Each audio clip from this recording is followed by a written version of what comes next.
We're on a mission from God.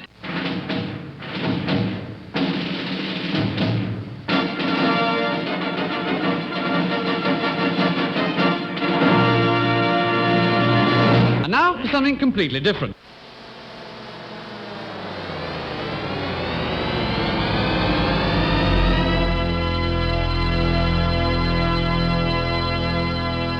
Let's get ready to rumble! Yeah, baby, yeah!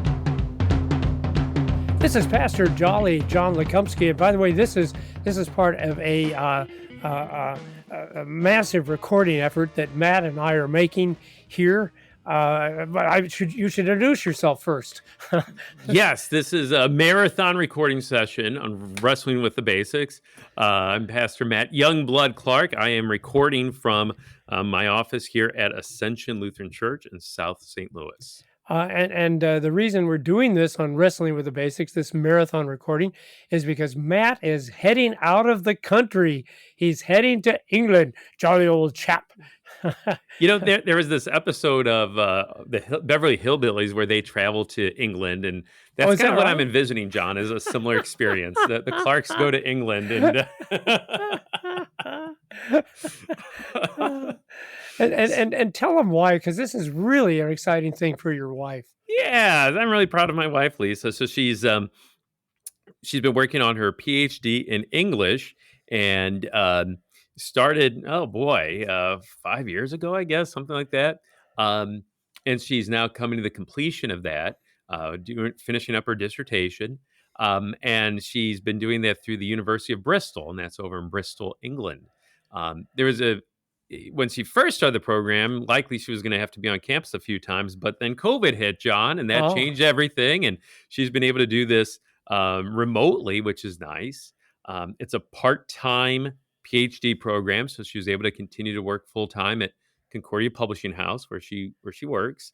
And it's also a program where it's a writing program, a composition program. So part of her dissertation, a big part of it is hymns. So she's written over 100 hymns, and they've been edited and re-edited and edited again. And now she's at the point where now what's called examiners look over it. So one from Bristol and one not from Bristol, they'll look over it and give input as well. But anyway, it's been a good experience. There's one of the professors there is also probably one of the foremost experts in hymnody in the world. So it's been kind of nice for her to be a part of Lisa's program too. So it's been a good fit for her. So we're going to go there. We're going to meet some of her professors and her advisors in particular, be on campus a little bit, get together with some people in her program too, some fellow students, and then see some other sites in addition to that too. But anyway, that's the main reason we're making the trip.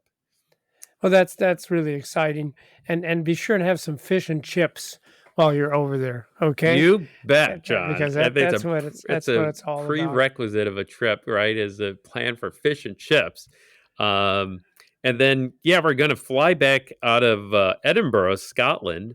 So I think some haggis is in order too. Oh, yeah. No, you can skip the haggis. Do you know what haggis is? You know what that is? I don't think I want to know what haggis is. No, well, they take sheep intestines and shove stuff in it, which I'm thinking that already had stuff in it that I wouldn't want to eat anyway. So, someone said like all the popular food in Scotland, it's like all of it originated from a dare. Someone was like, "I dare you to eat this," and for some reason it's stuck, right. And people are still eating haggis and other weird foods in Scotland today.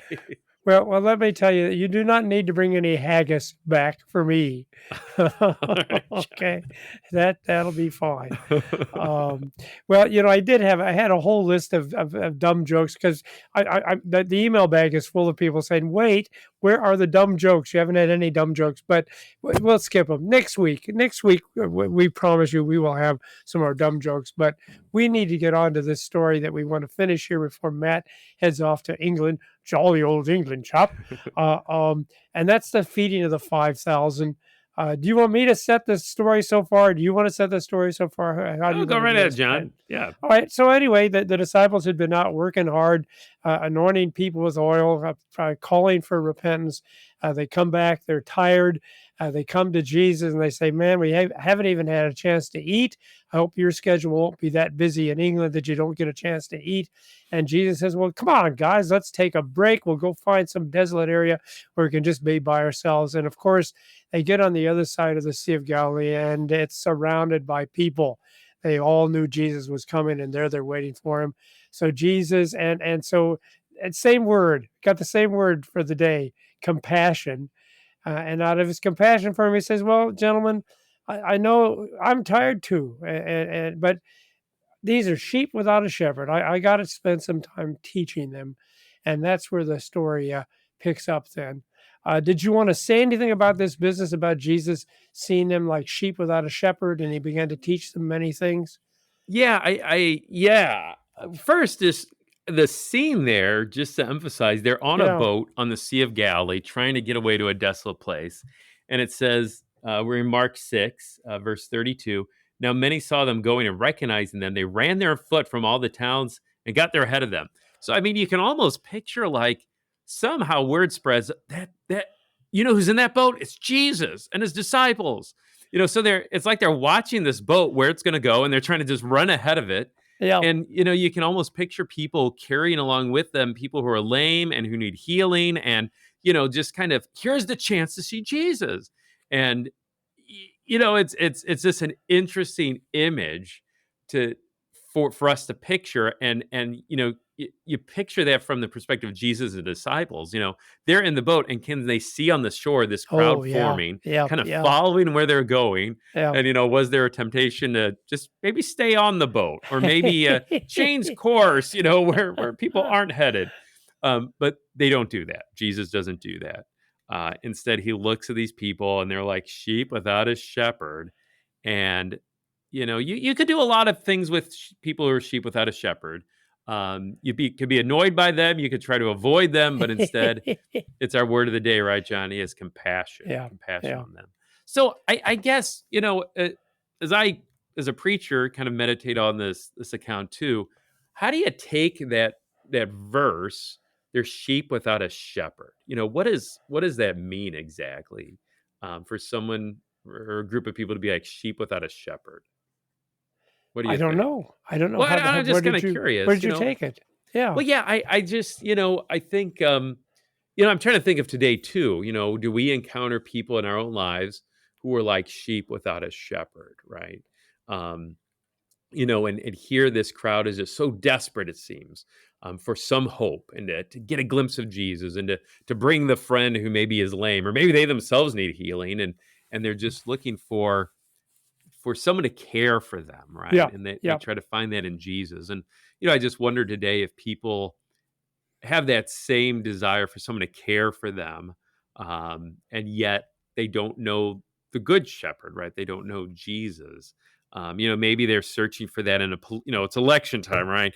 So maybe they're searching for it in a political leader that, if I have the right candidate that's going to care for me and make sure that this nation's safe and I'm safe, and, the economy's okay and whatever else, it's almost like they're looking for that shepherd, in a political person, right? And a leader, or maybe, today, the atheist, the agnostic, who just really doesn't believe in any God, and they're just kind of living this life to, grab as much gusto as they can while they're here. Again, sheep without a shepherd. I think we encounter people who are sheep without a shepherd today. And then the question, I think, for us is, what's our attitude toward them, right? Are we annoyed by them? Do we try to just avoid them? Do we get in arguments with them? What do we do with those people who are sheep without a shepherd? And I think Jesus gives us a pretty good model of maybe what our attitude should be toward those who are sheep without a shepherd.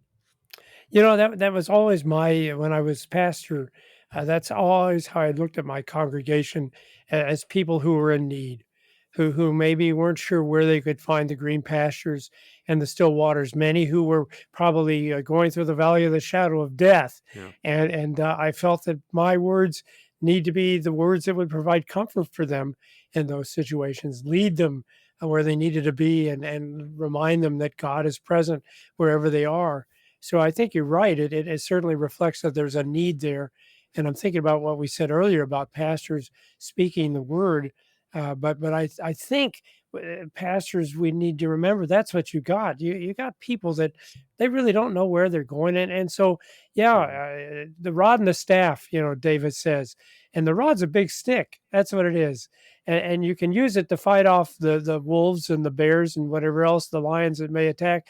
But you might also have to knock your sheep a little bit and say, hey, wait a second, don't go there, you know. Yeah. But again, it's always with this desire because we want to help.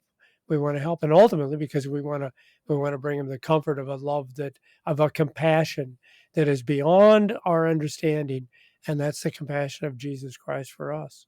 Yeah. Um, Because when you think of literal sheep, what happens if they don't have a shepherd?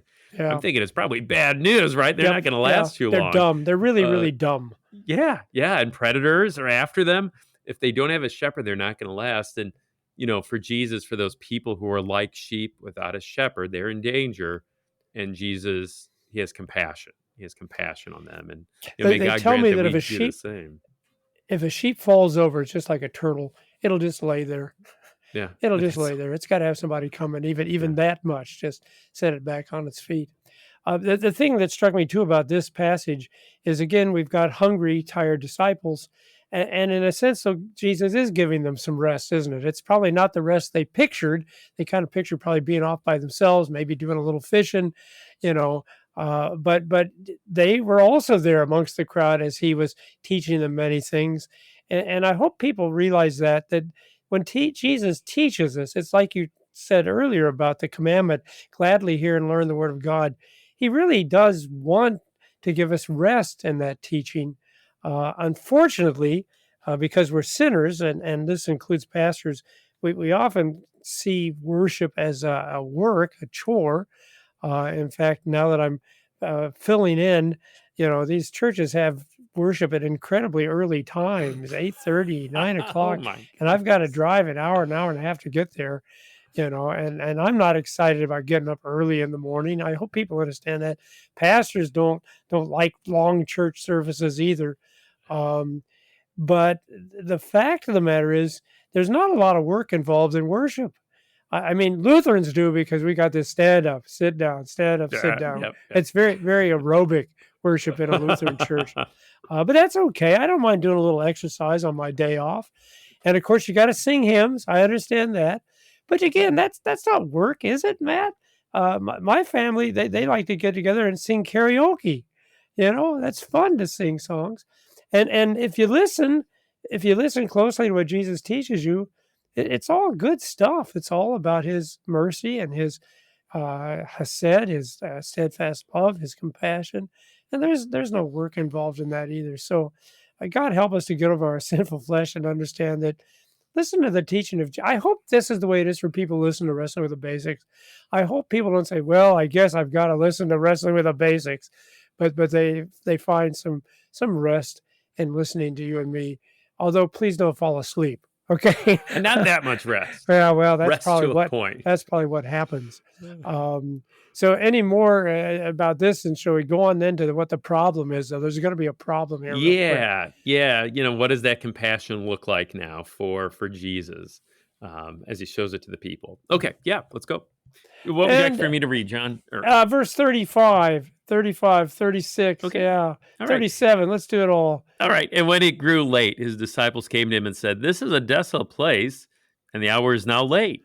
Let's just Doesn't stop know- there. I changed my mind. Let's just stop there. Okay. Because see again, for me, I love this because this is you and me. This is you and me, and we've all been there where we're tired and we're hungry, and now realize now they've gone the whole day and they still haven't had a chance to get something to eat.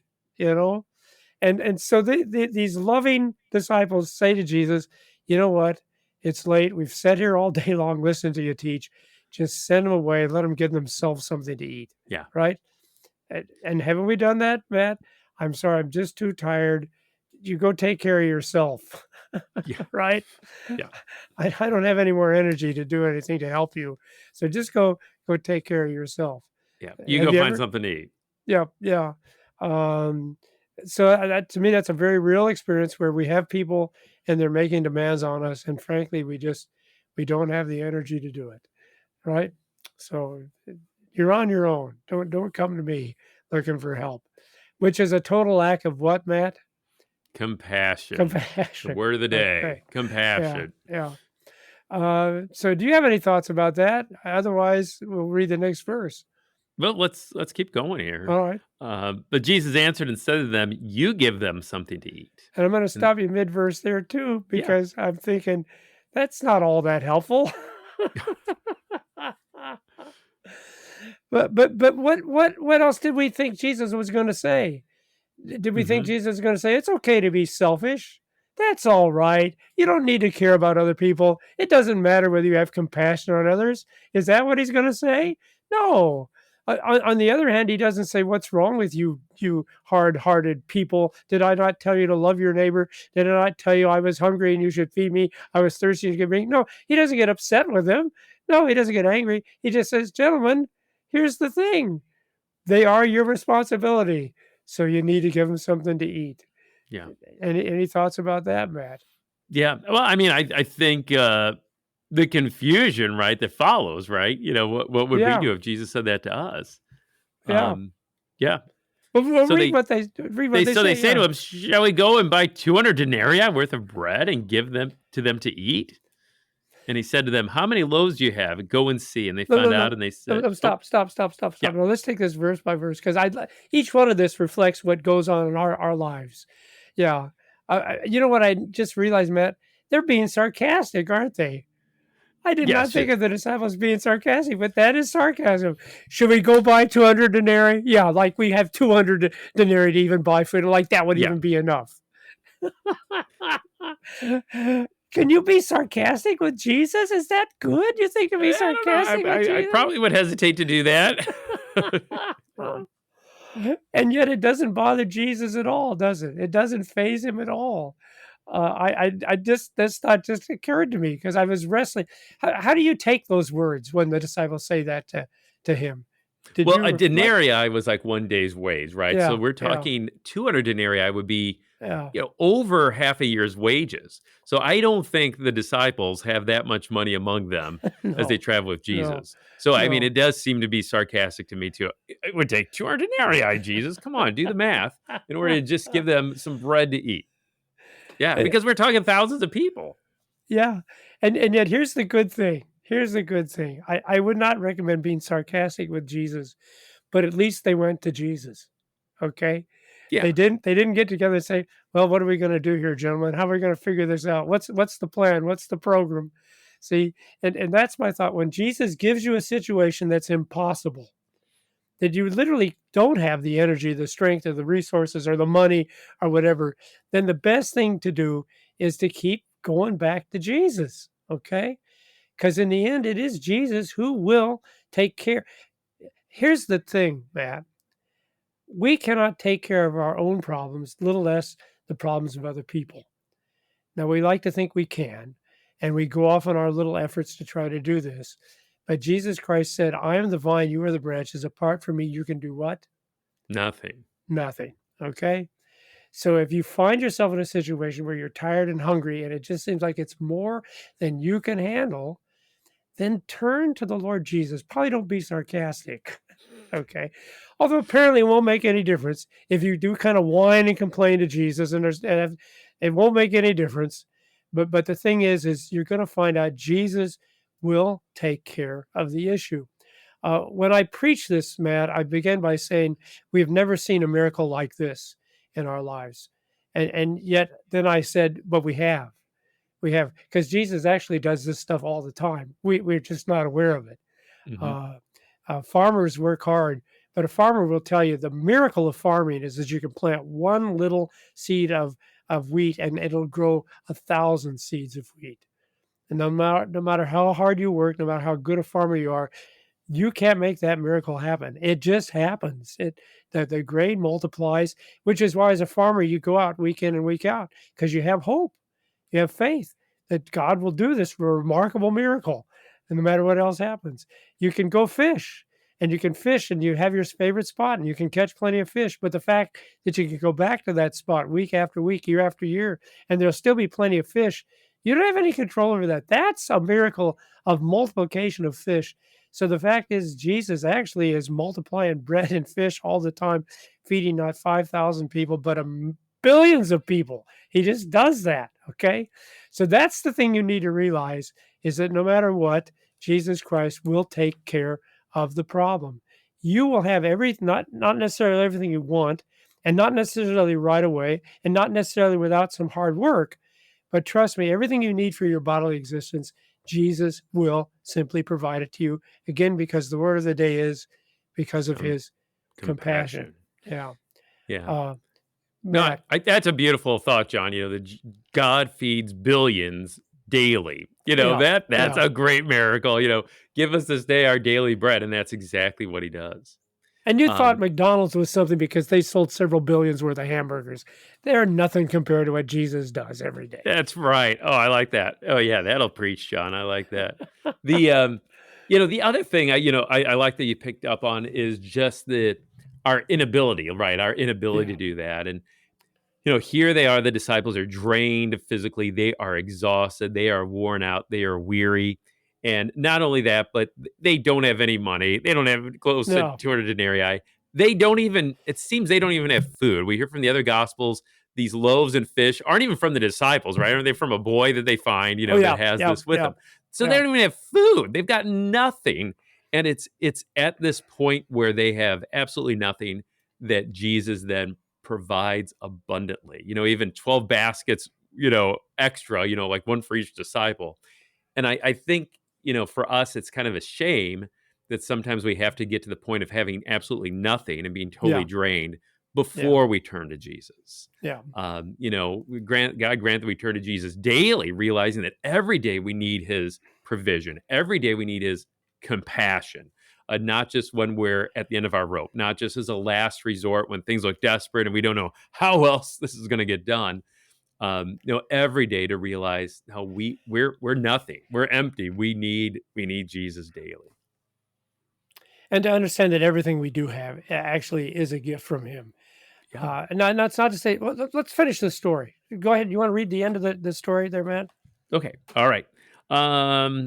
Let's see here. It said, "How many loaves do you have? Go and see." And when they had found out, they said 5 and 2 fish.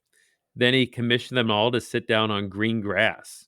So as they sat down in groups by hundreds and fifties, taking the 5 loaves and the 2 fish, he looked up to heaven and said a blessing and broke the loaves and gave it to the disciples to set before the people. And he divided the 2 fish among them all. And they all ate and were satisfied. And they took up 12 baskets full of broken pieces of the fish. And those who ate the loaves were 5,000 men. So again, it's not saying that we don't have work to do. The disciples had to take the fish, take the loaves, pass them out to the people who were in groups of hundreds and fifties, and it's this exact. That's why I love this story. It's the exact same situation today. Jesus has all the supplies. He does the multiplication. But yeah, we're the instruments. We're the tools. Now, why he decided to do it that way, I don't know. But it's what he decided that we're gonna. And I like the fact that I'm the instrument. That I'm the one that's feeding my children and my grandchildren. We're doing that as soon as we're done here. We're going to take our grandchildren out for lunch. Yeah, that's the plan. That's the program. But what I always really like about this story is the end of it, because I'm thinking if you're a disciple and you're hungry and you're tired, and now you got to hand out all this food, all this fish and loaves, and as you're handing them out, you're thinking, man, I sure would like one of those loaves. And well, there's a lot of people there. I wonder if there'll be anything left for me when we get to the end. And of course, what happens at the end, Matt? They have a whole basket full for each one of them, 12 Yeah. baskets full. Yeah, 12 full, everything you need. Not only is the crowd satisfied, I love that phrase, they all ate and were satisfied, but as a disciple, you're going to be satisfied too. Because here's the thing, Jesus not only has compassion for the other guy, you need to remember he has compassion for you. Yeah. So again, sometimes you work hard, sometimes you're tired, sometimes you're hungry, sometimes it may take a while, but there's never been a time when Jesus finally doesn't give us everything we need for our bodily existence. Now, Matt, where else did you go with this story? Well, the other thing, last week or a couple weeks ago, we looked at the connection between the Old Testament reading and the Yeah, gospel reading. yeah. And I think that's true of this account too. So the Old Testament reading that this gospel's paired with is from Jeremiah. And Okay. there the Lord is lamenting the unfaithful shepherds of the Oh, people. So the people are supposed to be the leaders of the people, supposed to be the shepherds, guiding, leading, having compassion, aren't. They're yeah, failing. But yeah. yet God promises that he will raise up this greater shepherd. And I think that here in the feeding of the 5,000, we see, wow, here's the greater shepherd. It's Jesus Christ. Here he is having compassion on people who are like sheep without a shepherd. And what does Jesus do for them? Again, has compassion, provides for them, feeds them in body and spirit, because he teaches. We don't want to Yep, overlook that. yep. But then he also feeds physically too. He cares about body and spirit. And then the other connection, I think, to the shepherd is that beautiful detail that's only in Mark's gospel. Ah, The shortest of the gospels, but yet he adds this detail, how the people sit down on what kind of grass? The green grass. And I love that, because I hear that, and I mean, I can't help but think of Psalm 23, right? The Lord is my shepherd, I shall not want. He makes me lie down in green grass, green pastures, and beside the still waters. And then he feeds me abundantly, right? My cup even overfloweth, Psalm 23 says. So I think the other connection here is the shepherd connection. Here's yeah. Jesus, the good shepherd. He makes me lie down in green pastures. He's greater than any other of those bad shepherds that fell short in the Old Testament. Here he is, Jesus Christ. And he's the what does this shepherd do? Again, has compassion. He's the compassionate shepherd. So And here's the thing, and I'm sorry if you're a listener, you're gonna have to listen to our next episode. I'm sorry, there's no choice here. You don't have an option, because so here we have the Good Shepherd, and this text establishes that sooner or later he will provide you with everything you need for this bodily life. But now that you brought up the whole shepherd thing, that's probably not the greatest thing that the shepherd has done for you. So please come next week, because you can't end the story here, because this sounds like a fairy tale. Everyone lives happily ever after. The crowd's fed, the disciples are fed. But no, there's something much, much more profound that's going on with our shepherd Jesus. And we will talk about that in the next episode of Wrestling with the Basics.